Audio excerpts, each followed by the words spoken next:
Di sekolah itu bandelnya subhanallah melawan guru. Bahkan anak sering membuat guru itu menangis. Anak olok-olok guru itu, anak bilang guru itu bodoh lah. Anak bilang guru itu tak paham pelajaran menjelaskan. Dan bahkan banyak guru-guru itu menilai anak ini anak yang kurang ajar gitu. Tapi itulah sebuah kebanggaan anak melihat bahwasanya anak itu lebih hebat daripada mereka.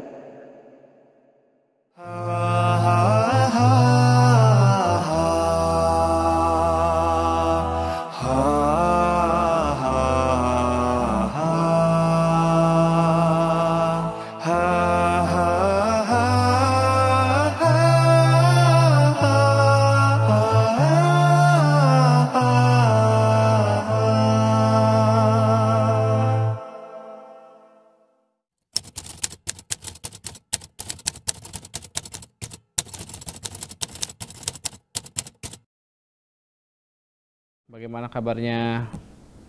Alhamdulillah, Nabi khair. Alhamdulillah, Masya Allah. Kita ngobrol ini ya, perjalanan hidup, kemudian juga apa kira-kira dari usia berapa kehidupan itu mulai istilahnya jati diri itu muncul lah. Kadang kan ada fase-fase seseorang yang ya hidup itu kadang ngalir gitu aja. Ada seseorang yang gitu, tapi ketika dengan ada pengalaman, lingkungan dan juga pengaruh teman, disitulah baru kita mulai berpikir gitu ya, kita pengen sesuatu kesini. Nah, mungkin bisa dijelaskan dulu. Sebelumnya mungkin silakan untuk memperkenalkan diri. Kita salam dulu gitu ya. Assalamualaikum warahmatullahi wabarakatuh. Alhamdulillah wassalatu wassalamu ala rasulillahi amma ba'd. Sebelumnya, sebagaimana kata pepatah gitu, tak kenal maka tak sayang. Jadi nama ana Al-Riyadi Fikra, bisa dipanggil dan dengan nama Fikra, dan teman-teman di sini memanggil dengan nama Fikra. Ana berasal dari Aceh Selatan. Dan alhamdulillah saya dan ana dulu adalah alumni dari Sekolah Tinggi Agama Islam As-Sunnah. Dan sekarang sedang bekerja di lembaga di naungan Yayasan Arisalah Al-Khairiyah. Oke, Masya Allah. Nah, mungkin bisa diceritakan kejadian-kejadian dari mulai mungkin dari usia berapa ya, mulai muncul sesuatu hal yang keinginan-keinginan gitu ya dalam hidup nih. Sebelumnya ana sendiri berasal dari keluarga yang awam gitu, yang jauh dari agama. Jadi keluarga ana memang identiknya itu adalah pemahaman-pemahaman yang berasal dari nenek moyang gitu.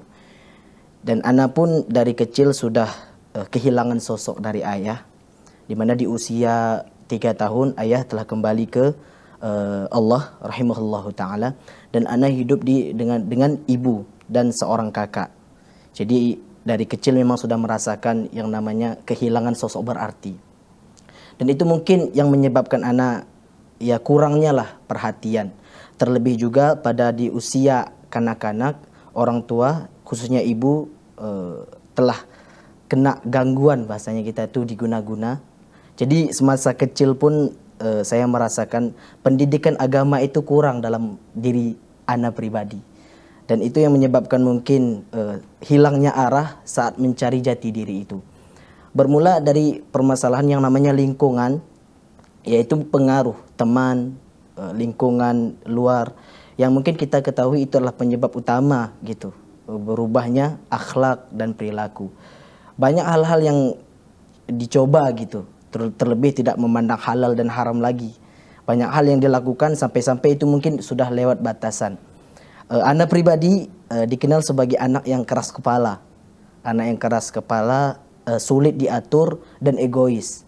Dan itu mungkin yang menyebabkan orang tua pun sulit untuk memberikan arahan itu.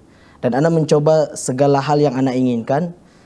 Kenakalan-kenakalan yang anak lakukan itu ya terbilang sangat berbeda lah dari anak-anak yang lain gitu. Anak melawan orang tua, anak sering membuat hal-hal yang tidak senonoh lah di masa kecil.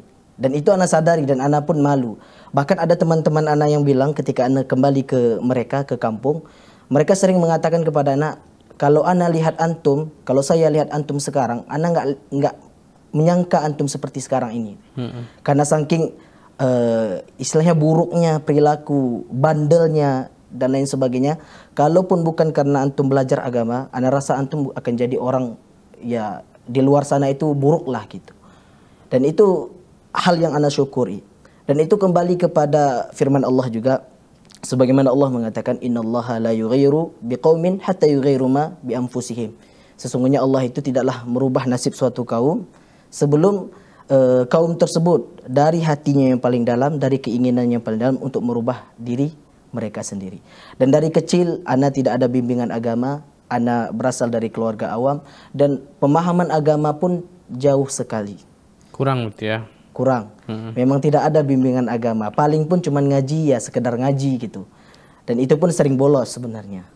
Tapi yang ana sedikit banggakan, bukan banggakan sebenarnya.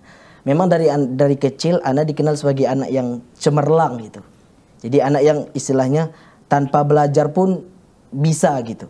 Karena alhamdulillah dari kecil, dari SD selalu dapat ranking di kelas. Sampai ke SMP juga dapat ranking. Itu tanpa ada belajar.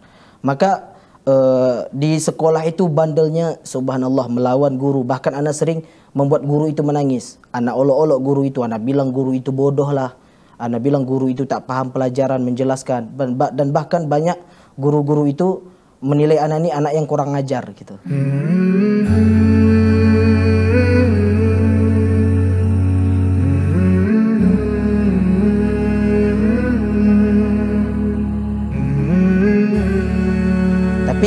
Itulah sebuah kebanggaan Ana melihat bahwasanya Ana tuh lebih hebat daripada mereka gitu.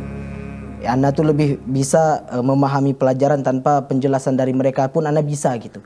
Itulah saking sombongnya Ana, dan itu mungkin membuat tidak berkahnya ilmu di masa itu. Terlebih lagi di pergaulan yang namanya ya anak yang tidak ada bimbingan agama, tidak mengerti tentang syariat, ya semua hal dicoba gitu. Semua hal dicoba. Ya, kalau anak remaja lah gitu, identik dengan cewek gitu kan. Yeah. Dan dulu di masa itu, na'udzubillah, wanita itu dijadikan sebagai barang sayembara. Dijadikan barang sayembara. Maksud Anda seperti ini. Itulah na'udzubillahnya. Ini sebagai bahan renungan juga bagi kita bahwasanya sungguh itu adalah hal-hal yang semestinya harus kita jauhi dan juga harus kita tinggalkan. Jadi dulu saking jahatnya Ana itu, wanita itu sering Ana jadikan bahan sayembara. Contoh misalnya, kalau misalnya kamu bisa dapati si fulana, aku kasih uang. Jadi apa ya, objek taruhan ya? Objek taruhan. Jadi semua perempuan-perempuan yang cantik itu, perempuan-perempuan yang cantik di sekolah itu sering kami jadikan bahan taruhan gitu. Kita buat baper lah bahasanya gitu. Kita buat baper, nanti setelah dia baper, ya udah tinggalkan gitu. Itu sebuah hal yang Ana sadari sekarang. Makanya ketika Ana pulang ke kampung, itu semua cewek tuh ngelihat Ana tuh kayak, oh dia sekarang kayak gini ya, oh dia sekarang kayak gini, dulu tuh dia kayak gini, dulu tuh dia kayak gini. Jadi Ana pun merasa malu. Dan itu membuat Ana pun sadar, ternyata inilah dampaknya bahwasanya keburukan masa lalu itu pasti akan terlihat gitu. Dan na'udzubillah. Oke. Berarti puncak, bukan puncak lah ya. Kita ngomong dari segi agama ya. Iya. Terus kan kehidupan lingkungan di keluarga juga bukan basic yang beragama ya. Nah tiba-tiba ngikut orang-orang yang mungkin bisa dikatakan menjurus ke agama itu kelas berapa? Dari SD, SMP Ana memang tidak belajar agama. Fokusnya itu ke umum, belajar pelajaran umum. Dan Ana juga banyak ikut olimpiade, lomba-lomba, dan alhamdulillah juga memenangkan lah gitu. Cuman untuk basis agamanya itu memang belum ada dari semenjak SD, SMP. Dan alhamdulillah pada saat itu orang tua Ana melihat bagaimana Ana ini nggak bisa diarahkan gitu. Maksudnya kalau nggak belajar agama pasti masa depannya suram gitulah pemikiran orang tua. Jadi Ana dimasukkan ke sekolah boarding gitu, sekolah yang basicnya asrama. Yang itu mungkin bisa menjaga Ana dari pergaulan bebas gitu kan. pengaruh kawan, lingkungan buruk dan lain sebagainya. Berarti kalau mengambil pelajarannya nih sahabat Jalan Hidayah, pengaruh lingkungan ya. Lingkungan, kawan itu subhanallah besar kali pengaruhnya. Kemudian melihat bagaimana ya istilahnya buruknya pergaulan anak itu, dan orang tua pun berinisiatif untuk memasukkan ke sekolah yang istilahnya belajar agamanya adalah belajar agama, dan itu masuk ke SMA ya yang ada di Aceh sana, di sekolah SMA. Dan di SMA itu ya mungkin karena ada tahfiznya juga, menghafal Al-Quran, terus belajar agamanya, dan itu membuat anak suntuk sekali. Itu pas awal-awal belajar agama lebih lebih intens. Lebih intens, mengenal sholat pun sudah rutin gitu. Dulu sholat itu sering anak tipu mama anak. Orang tua anak sering anak tipu. Nipunya jadi gimana? Kalau nanya udah gitu. Udah, kalau misalnya kan nanti anak sholat gitu. Ketika anak tidur nih, setelah anak tidur, orang tua bangun, udah sholat. Belum, dibangunin, ya udah sholat. Anak pura-pura ambil wudhu gitu. Pura-pura ambil wudhu, terus anak ke kamar. Terus nanti ya udah anak tidur nggak sholat gitu. Itu sering anak lakukan gitu. Padahal nggak sholat ya? Nggak sholat gitu. Itu naudzubillah. Gitu. Dan itu berkesan sekali. Sebagai kesan yang bukan kesan yang baik, kesan yang buruk sebenarnya.